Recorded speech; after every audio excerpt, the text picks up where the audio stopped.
Have you ever noticed how money slips through your fingers, even when you're trying your best to hold on to it? You tell yourself it's just a rough month, a temporary setback, a phase that'll pass. But what if I told you the habits keeping you broke aren't loud or obvious? They're quiet, familiar, and dressed like normal life. It's like a cracked jar that leaks drop by drop.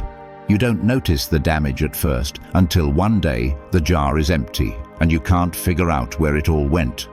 Or think of a man walking blindfolded through a minefield, not because he's reckless, but because no one ever taught him where to look. That's what these habits are like, small, subtle, and silently expensive. Because while you're busy blaming the economy, the bills, or your paycheck, you might be the one tightening the chain. Spending to impress, avoiding hard conversations, postponing discipline for someday. And here's the truth, no raise can fix what your habits keep breaking. So how do you recognize the habits that are draining you without even realizing it? Stay until the end, because the last one will change everything. Let's get started. Number 1. Spending to impress, not to progress. Let's talk about one of the most common yet often misunderstood behaviors, habits that keep you broke without you realizing it. And one of the most dangerous? Spending to impress, not to progress. This is when your money decisions are rooted in appearances, not purpose. You buy the newest phone when your old one works fine. You say yes to dinners you can't afford, wear brands you silently resent paying for, and lease cars that turn heads but empty your bank account. You do it because you think it sends a message: status, success, stability. But the only real message being sent is to your future, and it says you're trading long-term freedom for short-term validation. Here's the truth. Instead of creating security, this behavior creates stress. You tell yourself you're just treating yourself, or that you only live once. But the more you stretch to maintain a lifestyle that isn't sustainable, the more anxious you become behind the scenes. Your credit card balance grows, your savings stay non-existent, and you can't sleep at night knowing that the image you're projecting is built on a fragile foundation. People may admire you from the outside, but deep down you feel the weight of pretending. And eventually, the mask becomes too expensive to wear. This is where Stoic wisdom becomes essential. Stoicism doesn't condemn wealth, it questions attachment. Epictetus once said, "Wealth consists not in having great possessions, but in having few wants." What does that mean? It means the richest person isn't the one with the most, it's the one who needs the least. In a world that celebrates excess, the Stoic finds peace in restraint. When you stop chasing the illusion of wealth, you can start building the reality of it. You begin investing in your future instead of decorating your present. You learn to spend on growth, not applause. You trade flashy for freedom, and that trade is always worth it. Let me tell you about a guy named Brandon. He was the kind of friend who always looked like he had it all together. Fresh sneakers every month, designer shirts, nights out, front row seats, Instagram perfect trips. But one night, after a cancelled dinner, I caught him in a moment of rare honesty. He admitted he was maxed out, financially and emotionally. He'd been living paycheck to paycheck, terrified someone would find out he wasn't doing as well as he looked. That moment broke him open. He started scaling back, first the clothes, then the parties. He focused on saving, building a real emergency fund, and growing his business instead of his wardrobe. And you know what happened? He didn't lose respect. He gained it. Because when people saw he wasn't performing anymore, they finally saw the real Brandon. And more importantly, so did he. So ask yourself, are you buying to elevate your life, or just to prove something? Because the more you invest in image, the more you rob from your progress. And the day you stop spending to impress is the day your real wealth begins. Number 2, avoiding hard conversations about money.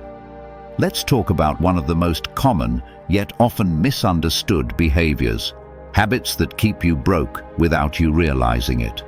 And one of the biggest culprits, avoiding hard conversations about money. This shows up in ways you might not even notice. You hesitate to ask for a raise, even though you've earned it. You feel uncomfortable setting boundaries with a friend who keeps borrowing but never pays back. Or maybe you avoid opening your bank app because you're not ready to confront the numbers. It feels easier to stay quiet, to keep the peace, to pretend everything's okay.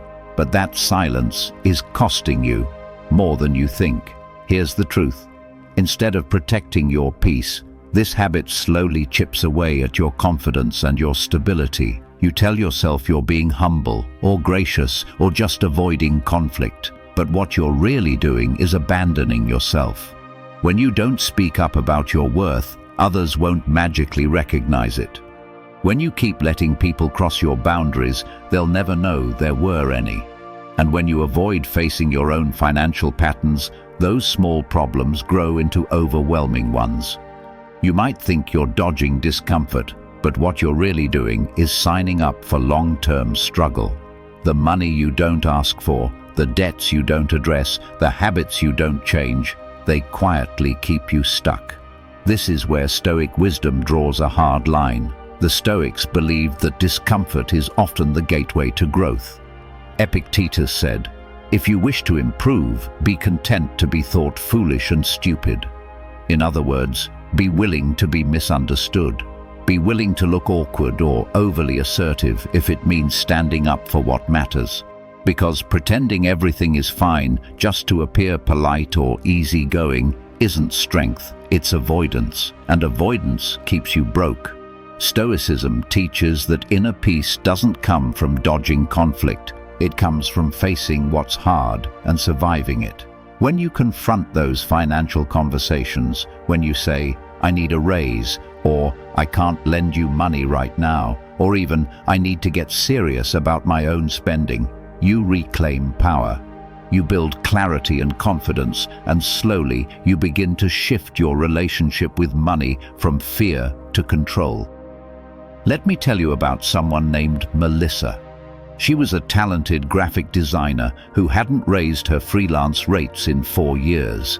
She was afraid that if she charged more, she'd lose clients. Meanwhile, she was drowning in work, barely making enough to cover rent. Her friends often asked for free designs, and she said yes, even when it hurt. One day, she decided to stop running. She emailed her clients, raised her rates, and had a few uncomfortable conversations. Some clients left, but most stayed. And more importantly, she finally felt like her work had value. That moment of discomfort opened the door to stability, and with it, peace.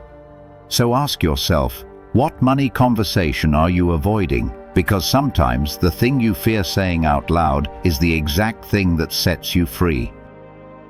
If you found this valuable, hit like and subscribe for more powerful insights. Number 3. Letting emotions dictate purchases. Let's talk about one of the most common yet often misunderstood behaviors, habits that keep you broke without you realizing it. And one of the sneakiest is letting emotions dictate your spending. You don't plan to spend, you react. A rough day leads to an impulsive online order. A stressful moment pushes you toward another coffee, another gadget, another item you didn't need, but suddenly deserved. These purchases feel comforting in the moment, like a reward or an escape. But beneath that temporary lift is a long-term leak, one that slowly drains your financial peace without you even noticing. Here's the truth. Instead of solving anything, emotional spending compounds your stress. What begins as comfort ends in regret. You don't even enjoy the item. You just needed something to shift the mood. The dopamine rush fades fast, and you're left with clutter, debt, and guilt. And the worst part? It becomes a cycle. The more out of control you feel, the more you spend. The more you spend, the more out of control your finances become. And silently, your bank account becomes a mirror, not of your values, but of your emotional turbulence. You begin to associate relief with buying, and that's when money stops being a tool and starts becoming a trap. This is where Stoicism offers powerful clarity. The Stoics believe that mastery over your emotions is the foundation of real freedom. As Seneca put it, "No man is free who is not master of himself." That means if you can't control your impulses, your emotions are in control of you. When you spend emotionally, you give up agency. You allow a passing feeling to make a permanent decision. But when you pause, breathe, and question your urge, you reclaim your power. You start choosing based on reason, not reaction. You begin to separate need from want and want from impulse. And in doing so, you begin to rise.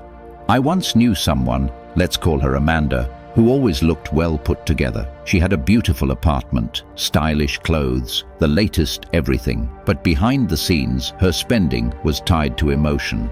Bad day at work, she'd buy shoes. Lonely weekend, new decor. Insecure moment, a luxury item she couldn't afford. It wasn't about the stuff, it was about soothing something inside. Eventually, her credit card debt caught up, and with it came anxiety, shame, and a wake-up call. That's when Amanda did something courageous. She stopped. She started journaling before buying anything, asked herself why she wanted it, waited 24 hours before making non-essential purchases. It was hard at first, but as she practiced emotional awareness, her spending habits changed, her peace returned, not because she had more, but because she needed less. So if you've been letting emotions steer your wallet, remember this: no feeling is worth financial chaos. Emotional spending might comfort you for a minute, but self-control will serve you for a lifetime. And once you stop buying feelings, you start building freedom. Number 4, saying yes to every invitation. Let's talk about one of the most common, yet often misunderstood behaviors, habits that keep you broke without you realizing it. And one that quietly chips away at your financial and emotional well-being is the inability to say no. You feel obligated to accept every invitation, every dinner, every trip, every gift exchange, even when your wallet is quietly pleading for mercy. It's not just about the money, it's about the pressure, the guilt, the fear of disappointing people, or seeming like you're not part of the group. So you say yes, again and again, stretching yourself thin, both socially and financially, until you're smiling on the outside, but resenting it all inside. Here's the truth: saying yes when you mean no doesn't make you generous. It makes you exhausted. Overcommitting leads to burnout, resentment, and silent stress that builds over time. And financially, it adds up faster than you realize. That one dinner turns into 5. That casual weekend trip becomes a budget nightmare. And all the while, you're convincing yourself that this is what connection looks like, that this is what it means to be a good friend, a good sibling, a good person. But the truth is, generosity that comes from fear or guilt is not generosity. It's slavery to other people's expectations. And eventually, the cost is more than just money. It's your peace. This is where Stoicism offers a liberating perspective. The Stoics believe that freedom doesn't come from doing everything. It comes from knowing what to say no to. As Seneca once said, "He who is brave is free." And bravery here doesn't mean jumping off cliffs. It means having the courage to disappoint others in order to stay loyal to yourself. When you decline an invitation you can't afford, or bow out of a social event you don't have the energy for, you're not being selfish, you're being wise. You're prioritizing alignment over approval.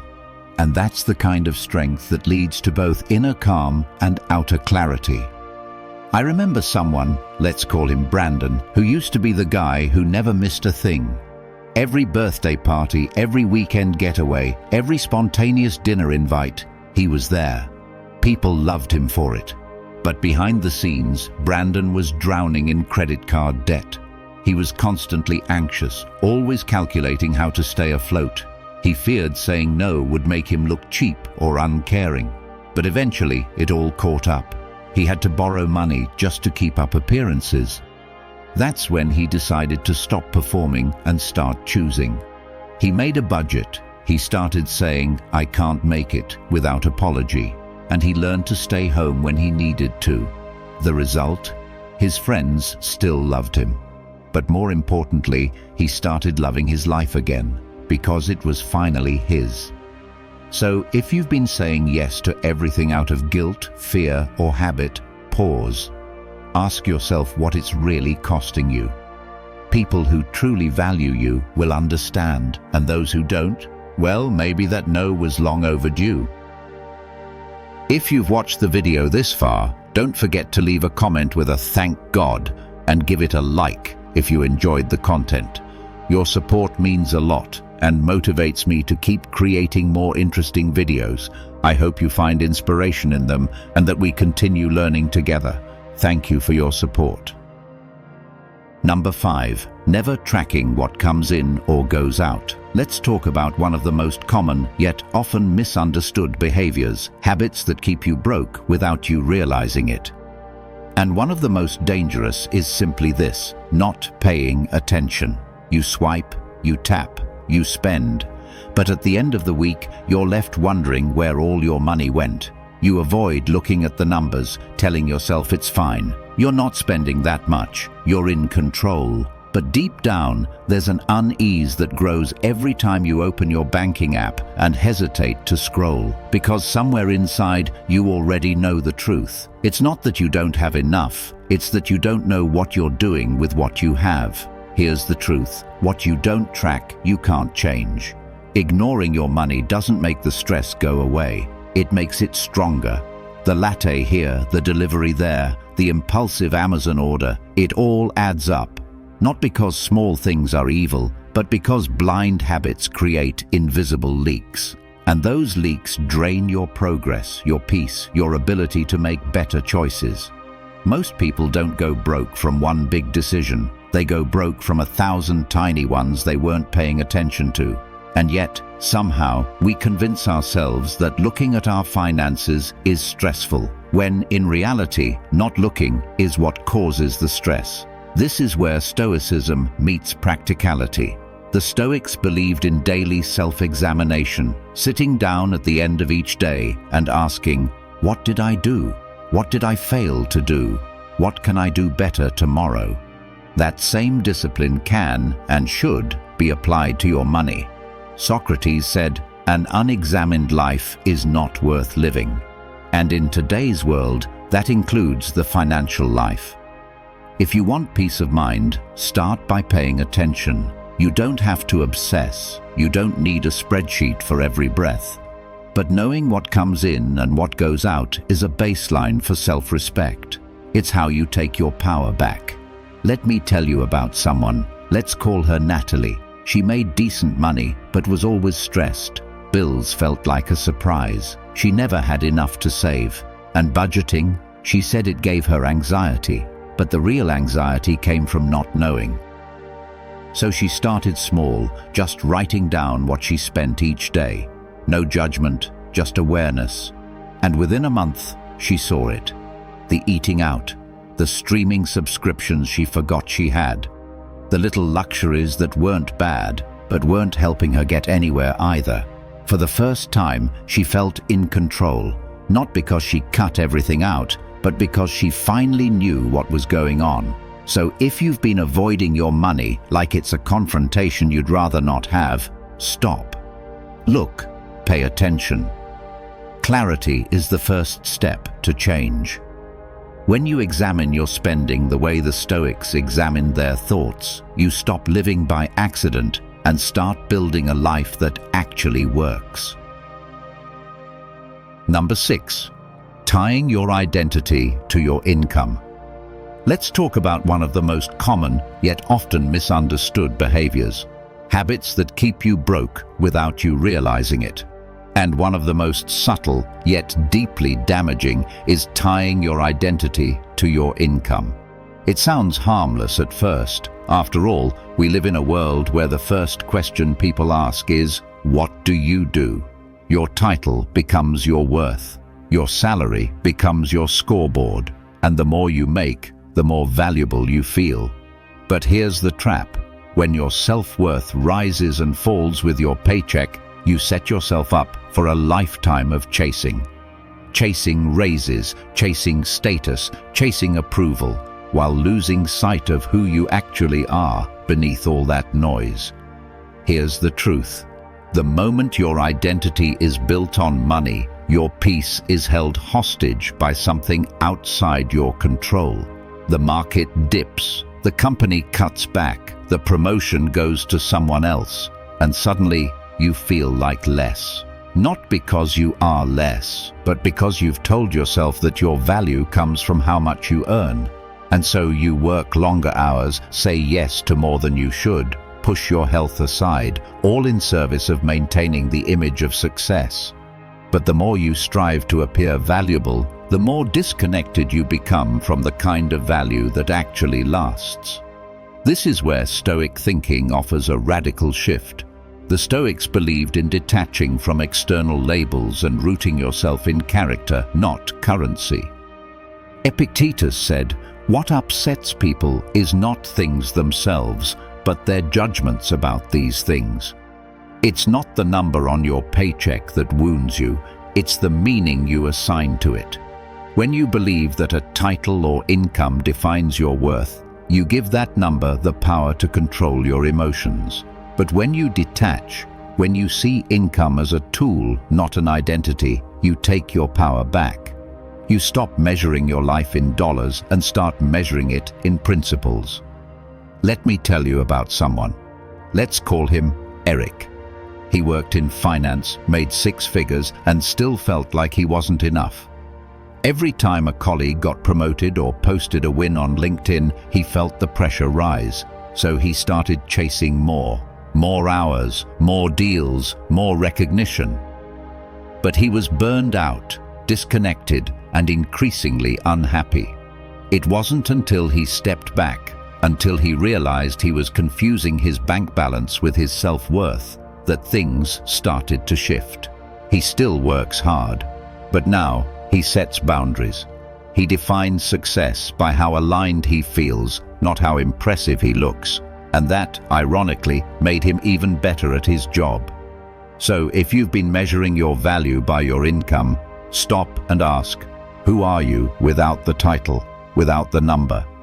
Because the moment you realize your worth isn't for sale is the moment you start building true wealth, one that isn't tied to a paycheck, but to peace. If you found this valuable, hit like and subscribe for more powerful insights. Number 7, postponing discipline for when I make more. Let's talk about one of the most common yet quietly destructive habits that keep you broke without you realizing it. Postponing financial discipline for someday. It's the voice in your head that says, I'll start saving when I make more. I'll track my spending after the next raise. I'll worry about investing once I get that bonus. At first, it sounds reasonable. Why stress about structure when money's already tight? But this mindset creates a dangerous illusion.